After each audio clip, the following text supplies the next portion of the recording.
আজকে আপনাদের সাথে এমন একটি খাবারের সম্পর্কে শেয়ার করব যা আমাদের জন্য অনেক বেশি গুরুত্বপূর্ণ। তার নাম হচ্ছে পেঁপে। পেঁপে আমরা সবজি হিসেবেও রান্না করে খেয়ে থাকি, আবার এটা আমরা পেকে গেলে ফল হিসেবেও খেয়ে থাকি। কারণ পেঁপেতে রয়েছে vitamin A, C, E, magnesium, potassium খনিজ পদার্থ শরীরের জন্য অনেক বেশি উপকারী। এখন আমি আপনাদের সাথে পেঁপে ভাজি করাটা শেয়ার করব।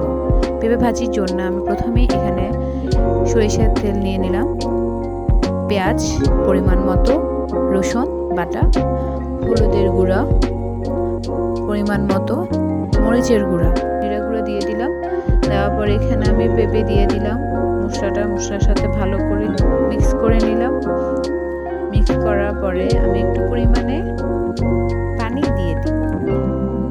পানি দিয়ে দেওয়ার পরে এখানে আমি একটু মশলার সাথে আরও ভালো করে কষাবো।